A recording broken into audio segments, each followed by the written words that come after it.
Okay, we're going to talk about being frustrated and annoyed with anxiety or a symptom of anxiety that's coming up.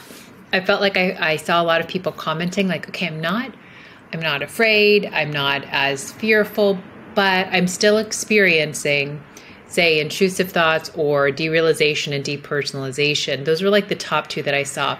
And I'm so annoyed. And so I wanted to make a video and have a conversation about it. And so there were so many great comments when I said that I was going to make this video.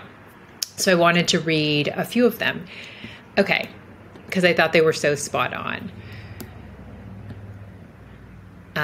Okay, so the first person said, for me, it's almost like when I'm annoyed by the anxiety, the thoughts get even stickier and impossible to flow. Spot on. So, some people say, and some like great philosophers and super smart, spiritual, understanding people say that there's two emotions, love and fear, or expansion and constriction.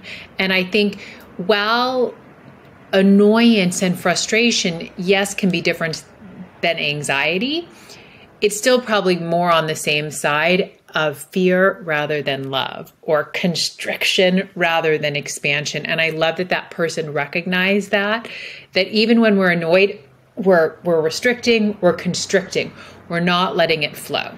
And that's really what my mentor, Linda Pransky, who Linda and George are coming into the Peace from Within community, April 18th. I'm so excited. But what Linda taught me was that when we hate something, we tie it in a knot. And you're never going to change something when you hate it because you tie it in a knot. And I'm not saying, all right, you got to stop being annoyed. Not at all, because we can't force ourselves to do anything. But I think this conversation is going to be helpful. So some other people said, I'm just going to read this comment. OMG, this hits right on time. This is exactly, all caps, what I'm going through. I can identify intrusive thoughts. I know all about OCD and how it affects my thinking and anxious thinking. I know when I'm ruminating, but I'm still left with underlying crap, and it's so frustrating. It's like a battle back and forth, and it can be exhausting. I just want to be back to normal, in quotes, and just do my day without so much reflection. It made me cry this morning thinking, why me and why can't I be like everyone else? And a lot of people related to that comment. And I think a lot of times we know it, and we know it intellectually. And I felt like I saw a lot of comments like that. People are like, I know about anxiety. I know about OCD. I know about the predictable symptoms. I know it. That's what it is to me. It's knowing it intellectually, knowing it with a little K. We want to know it with a big K. We want to know it in our heart. And I'm saying that because it's okay to know it intellectually. It's okay. I'm not saying that it's like, you got to work harder. You got to get it down here. Not at all. Not just sometimes, always. Accepting exactly where you are, loving exactly where you are. All we can do is our best. We can only be exactly where we are. Where if you were, running a marathon or training for a 5K, you can only run as fast as you can run. And, and when we can have a light attitude about it, it moves us in the right direction. So say we're still running a 15-minute mile, but we're like, fuck, I know all about running. I've been running 3 days a week. I've been jogging. I've been in a group. I got all the clothes. But all you can do is a 15-minute mile. That's great. You can either do your 15-minute mile in a good feeling, or you can do it fucking being annoyed as shit. And you're probably, sure, with the running, you can probably beat yourself up and get to a 12-minute mile and a 10-minute mile and whatever mile you want, but it's going to be more unpleasant. But the reason that I brought that up is, it's bad enough to experience some lingering anxiety, but when you add on the judgment, the frustration, it just moves us in the wrong direction. So loving yourself exactly where you are. And also, I'm going to get more into it because you know, we want to go to know something fresh and new. So that's what I'm going to get into a little bit more. Or what do we do when we know it here? How do we move it down here? How do we move it?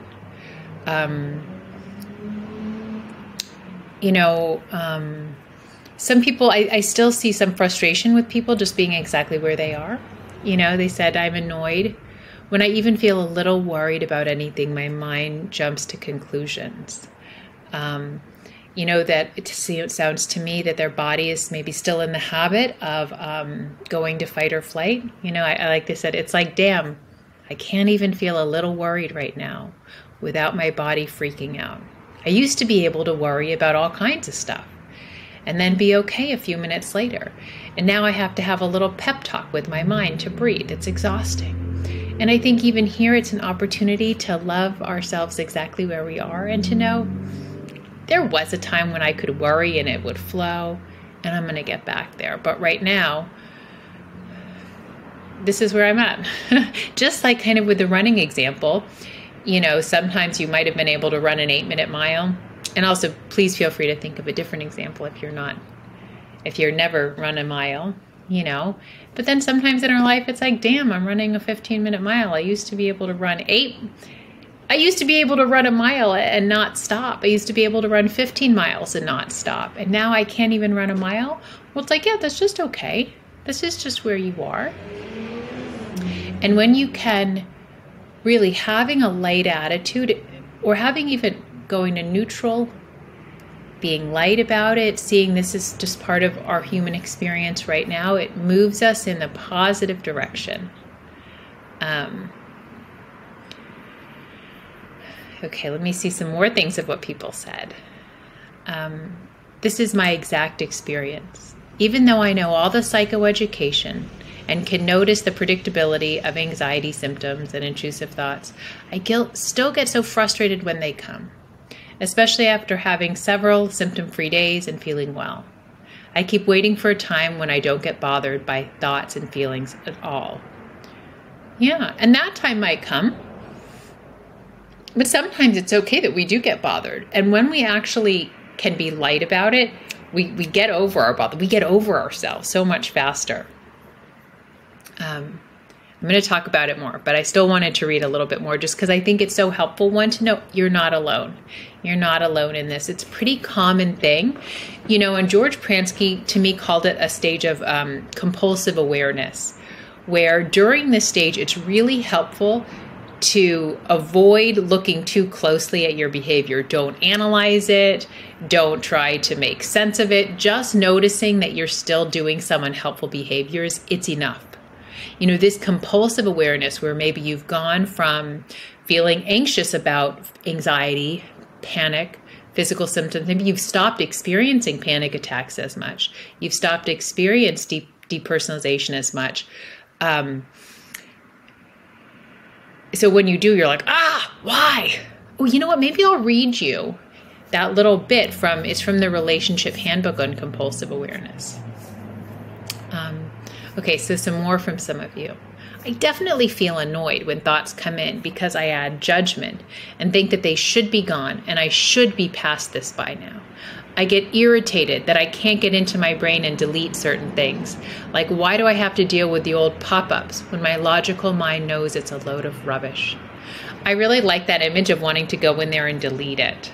And I also noticed that pressure of should. I should. That's kind of, to me, a little red flag too. And I know for me, with my experience with depersonalization and derealization, I did have a long time when I don't know, it seemed like I didn't experience it once for a year or two or something. And then I would experience it for like a few seconds or a minute. I was like, cool. Like, that's fine. And then one time about, 2 or 3 years ago, it was lingering, and it was never as bad as it was when I didn't know what it was, but it was still this like lingering derealization. And I remember being like, no, I know about you. I teach about you. I am not afraid of you. Do not come. Like, it was like, I've passed this level and you should never be here. And I know for me, there was still some resistance to it. There was still some fear. And there was still more for me to learn. And I felt a little derealization this week.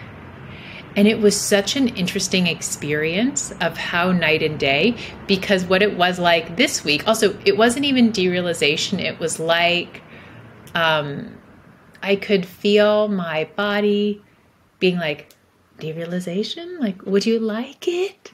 Like, that's what it felt like. It was so funny. Like, I could feel it possibly coming. I'd been in my head about some stuff, and I was like, nah, but not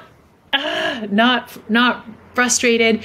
It was just like I could see it in the horizon, and it made me have so much compassion and love for my brain, trying to be like, all right, guys, send in the derealization. Or like, I can't do a good job of exactly explaining what it felt like when I could see it. And I was like, thanks, but no, I don't need it.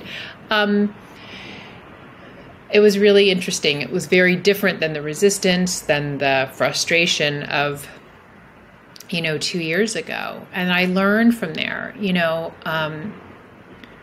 the last bit that I think I resisted.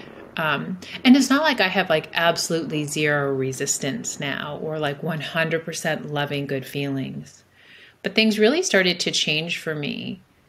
I mean, I've had so many different levels of change and insights and realization about derealization and depersonalization, which is pretty much like my biggest thing, or was my biggest lesson, what my brain like wants to go to, like detached. It's so interesting. I've had so many insights and so many realizations since I first experienced it, like 13 years ago, Now it's like I almost never ever experience it. If anything, it's just like a little pre-derealization or depersonalization. But, Linda Pransky was so, she's brought some of my more recent, deeper insights in the past few years about it. Because, she said, what if you could love what you hate? And I instantly thought of derealization and depersonalization. And I've slowly been having insights about it. And I think it's been very helpful. Okay, back to you. And then I will kind of continue on with this. This is on depersonalization and derealization. What annoys me about DPDR is that when I'm not experiencing it, I'm kind of feeling like, okay, next time this happens, I know it's not harmful. I know it's a response to increased anxiety. Next time, I'll remind myself of this and I'll just write it out. Then it happens and I'm like, what the fuck is happening? Like, this is the worst thing. I've never felt this weird before. And then she did in parentheses, I have. This is never going to go away. I'm stuck like this forever, and so on and so on. I have a panic attack and it slowly goes away. And I'm here like, wow, that was crazy. Okay, next time I know I'll be okay, but the cycle continues to repeat. I absolutely loved that, because that is it. And I know a lot of people related. That was my experience too. It was like, okay, but I didn't really know it until I did. And I think that's for you. That's okay. There's going to be a time when you're going to get on to yourself. Like, I realized that when it was like, this is the worst time. In the moment, it was like, no, it's not. Because for me, it was, but what if this isn't even DPDR? Like, that would be my predictable thought. But what if this is more? And there will be a time when you get on to yourself. There will be a time when it moves from an intellectual knowing of, like, when you just know it, and that's really, when we really know predictable symptoms, we don't have to give ourselves a pep talk. Like, when we really sometimes, there's things that you probably do understand. Like, when you get a cold, you might do a little comforting talk, but so deeply how a cold flows that you're like, or your period, or something that has those predictable symptoms. Let me see if this person said anything else. They said, I'm not sure if it makes sense, which it did. And it made sense for me and a lot of people. But it's frustrating that when I'm okay, I can rationalize. But when I'm not, everything I know goes straight out the window. And I'm acting like I've never experienced it before, and I continue to get scared by it. Yes, and that's okay. But I hope that by being in here and understanding about the human experience, that you start to realize that you're okay even when you don't feel okay. You start to feel so solid in your innate well-being that whenever we don't feel good, it's just that our thinking's off. It's really distorted. And so that can clue you in. But you'll have your own insights. And that's what I want to talk about. When you move to a deep knowing, you know it in your heart and you believe it to be true. And we do that by our insights. You have to find a way to understand it differently. And then when you do it, it's like you can't unsee it. Even though, as I said, there was still more for me to learn, but like having your insights. And one way, and I want to invite everybody that's listening, I'm going to do a post to do an experiment. Let's watch Sydney Banks. Let's watch videos of his every day for the next 7 days. We'll do a little 7 days of Sid, okay? After this, maybe we can even watch one together. Experiment. This is what I want you to do. Everybody that's here that is frustrated, let's try 7 days of Sid. We're just going to watch 16 minutes of a Sid video every day for the next 7 days. You don't have to understand it. Listen for a feeling, okay? Take a break from anything else that you're watching or reading. Let's just watch Sid for 7 days, okay? Because you want to set aside everything that you know. I mean, and also, I don't want it to be work, but like, you want to hear something new.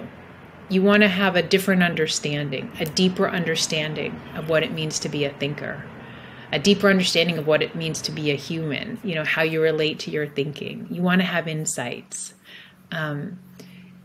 your own insights. Some people have an insight, I don't need to take my thinking seriously. One insight that I had regarding kind of feeling off and depersonalization and derealization, which for me was also related to kind of harm intrusive thoughts, because for me, they were so intertwined. I worried for a long time, even after I stopped really experiencing DPDR much or having much anxiety or panic. It was like still up until 2 or 3 years ago, my body, like I would scan if I felt a little bit off. My brain would be like, do you feel off? And it was like, well, if I felt off, maybe I wouldn't be safe to be around children, because what if I just lost control? And it was like, I don't know when it was, 2 or 3 years ago, I got on to myself about, do you feel off? And I was like, what the fuck does even off mean? Like, off doesn't mean insanity. Off doesn't mean danger. Like, it became clear to me, whatever I felt off, it was like, okay, I've been multitasking. I've been on my phone. Like, I'd been working. Off didn't mean dangerous. Off was just a word. So that was an insight that like the meaning of off fell away. Some people have insights that they don't need to take their thinking so seriously. That was a huge one. Some people have insights about fear, but an insight has to come from you. As I said, loving what you hate worked for Linda. Being light about things. What are some insights? I had insights about resisting. And when I experienced depersonalization and derealization, after I felt like I shouldn't be afraid, what I saw that I was doing was I was digging myself a deeper hole, because when I was experiencing it, I was thinking I shouldn't. What did I do wrong? Like, I was so frustrated. I was like, if I knew the principles better, I wouldn't experience this. And I would beat myself up and try to think like, why did this happen? Even though I would feel like I knew. I'd say, I know this happens because I just can't stop working so much. I would beat myself up and judge myself. And then it was 2 or 3 years ago. And it wasn't a full-on experience, but it was just a mild experience. I literally saw myself digging myself deeper in a hole. I stopped the judgment. I stopped the analysis, and it's like I popped out. And that was a huge, huge shift for me, because I woke up to how unhelpful my thinking was when I was in it. You know, I thought that my kind of beating myself up, I didn't even see it as beating myself up. I really thought if I understood the principles, this wouldn't be happening. And I did have judgment on myself. And I didn't see it until I did. And then I did, and I popped out. And that still might be there a little bit in the background. I think there's still more for me to learn there, more for me to see.